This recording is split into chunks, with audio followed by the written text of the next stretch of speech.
Hello everybody, it's Erica and I'm back today to share with you video number 3. This is the third video in a series of 3 videos that I put together for you on canine conditioning. Now in this video I'm going to talk about the components of a canine conditioning program and more specifically talk about endurance and interval training. Now if you missed the first 2 videos, don't worry, don't stress, just click above and you can follow those links to watch those first 2 videos. The first video talks about developing that critical eye, developing that sixth sense for noticing subtle signs of imbalance and soreness in your dog. And I'm going to talk about how I notice these types of very subtle signs with my own dog, my Belgian Malinois Bachi. In the second video, I talk about developing core strength, making your dog stronger to help prevent injury down the road. In this video now, let's get started and let's look at the components of a balanced conditioning program. To maximize performance and minimize the likelihood of serious injuries, you should have a long-term plan for overall conditioning that includes all of the components of a balanced regime.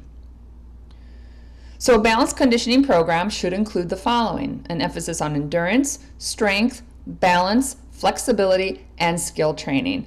I added skill training. One of the authors I was reading talked about skill training being those exercises that are specific to the sport or the work that you do with your dog.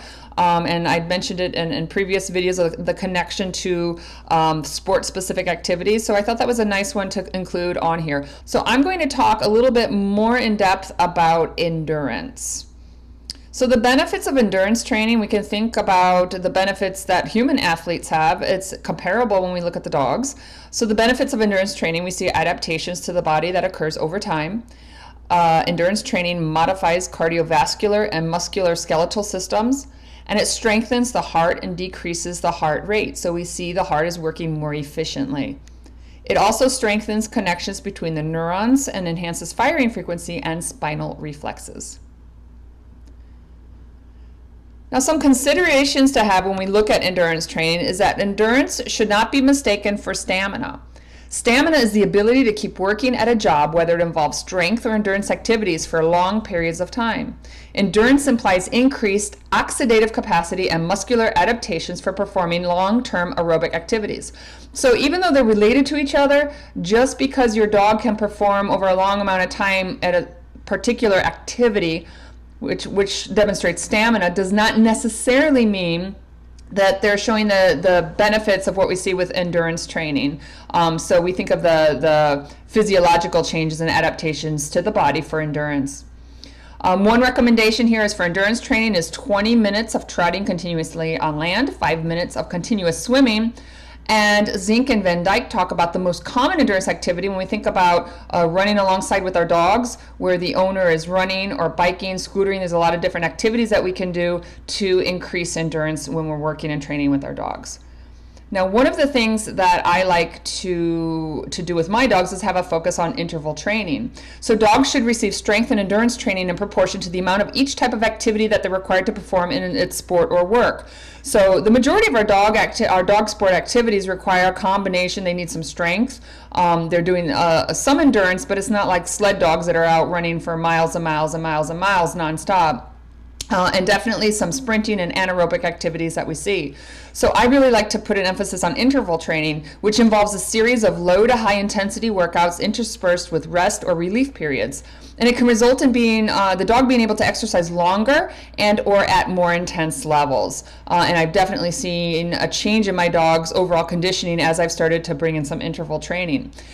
During the rest time, you can have a complete rest and have them rest in between activities, or have an active recovery, an active rest recovery time where the dog is still moving, but the intensity has definitely dropped down. And I'm going to show you a couple examples of what this might look like. Okay, so what I'm going to show you here is how I've started out by using touch pads, having my dog run from one marker. Here I use a rubber bucket on the ground to another, and through a series of kind of building upon this activity, I started to develop a program where I can build some interval training. So this is just running to a single touch pad and then coming back to me.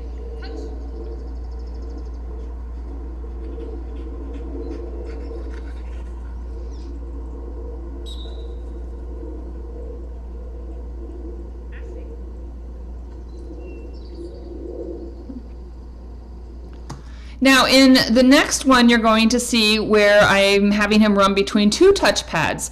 And I'm going to be guiding him with my voice, telling him touch, and I also use my hand for some direction because I'll use that later on when I start to have him run around different types of objects around the field. So here I start, they aren't terribly far apart from each other, but if you look at the field that I'm training on, he's gotten to the point now where I can put the touchpad on the complete opposite end of the field. I can send him down to the touchpad, and then when he comes back, I can call him immediately back to me with 0 recovery time, so he comes and sprints back to me, or I can send him down to the touchpad, pause, and then call him back to me. And when he comes back to me, if I'm holding a reward, if I'm holding the ball for him to grab as he's running by me, he can really get a nice sprint and build that intensity. And then I can start to build repetitions. So in the next one, I'm just going to show you where he's going from touchpad to touchpad, and then just keep in mind that what I'm going to do is I'm eventually going to build a lot more distance in this activity.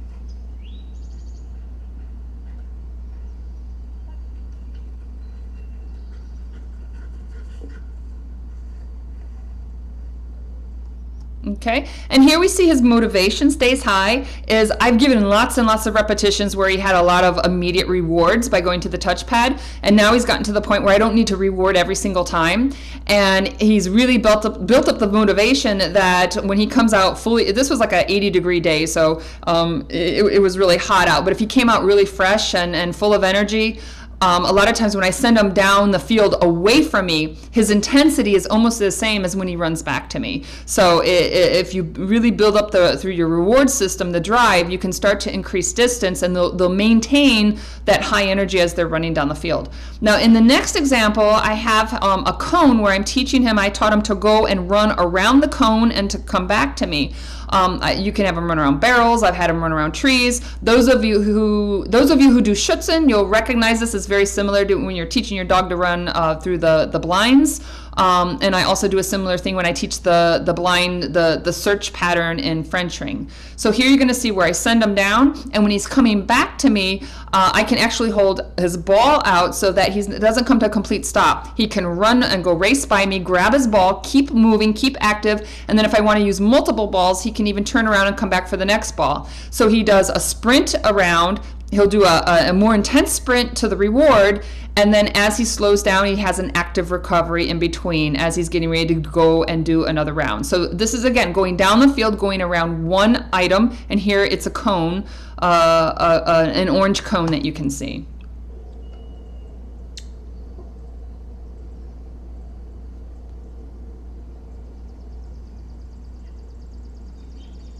And there's the reward with the ball. And I'll actually have him come back, and I'll hold another ball in my hand and have him come back for another reward. So here you'll see some moments of higher intensity sprinting, and then you'll see where he's still running, but he's taking it a little bit easier, a little bit more of a recovery, but he hasn't completely stopped. So what I can do is I can start doing rounds and repetitions of this, and I can start to build more distance between my objects that he's running around to really start to build a more intense interval training. Now in the final clip, what you're going to see is I now have 2 cones. I'm going to send him around 2 cones, and he's actually gotten to the point where I could send him like in a circle around four different cones, 4 to 6 cones. And what you can do here is to start to have your dog running circles around the objects and increase the distance. So I'm going to set him up, and this is the same cone that we just saw him run. And then now as he's coming back, instead of a reward, I'm going to point and I'm going to send him around yet another cone. So he goes down the field, goes around the next cone, and then here I'm going to reward him, and he's going to sprint as he comes for the reward. Okay? And now he's doing kind of an active recovery. He's not running really hard, but he's kind of taking it back and coming back to me. And then when I hold another ball reward out, here you can see the next reward. He's going to let go of the one ball and grab the other. When he visually sees that ball and sees me holding it, he starts to pick up speed and do another sprint. There he goes. Okay. So what you have here is you have different intervals. You have moments of higher intensity sprinting, And then as he's circling around, he's slowing down, but he doesn't completely stop, so the intensity drops a little bit. I can send him around another item and do another circle down the field, hold a reward as he's coming back, and then he picks up speed and does intensity, an increase in intensity again. So this is one of the things that I've been doing to really start to build up some of the intensity of the workouts. And I'm also building in the interval training. So now I can have them run around different items around the field. And I don't necessarily have to have a complete stop. I can have an active recovery. He slows down, he does a little lope or a canter, and then I can send him around again. And as long as I intersperse the reward throughout that, and he's expecting a reward, and I give the occasional reward, then he can bring that increase the intensity as he's coming and catch that reward as he's going by. So thank you, everybody. I hope you were able to watch all 3 of the videos that I put together for you on canine conditioning. And I hope that you're starting to think about your dog as an athlete. And what does that mean when it comes to training your dog? Now, if this is a topic that interests you, if it's a topic that you would like to learn more about and dig much more deeply into the areas and the components of canine conditioning, I have put together an opportunity for you. I have an online course called Canine Conditioning 101, Enhancing Health and Fitness for the Canine Athlete.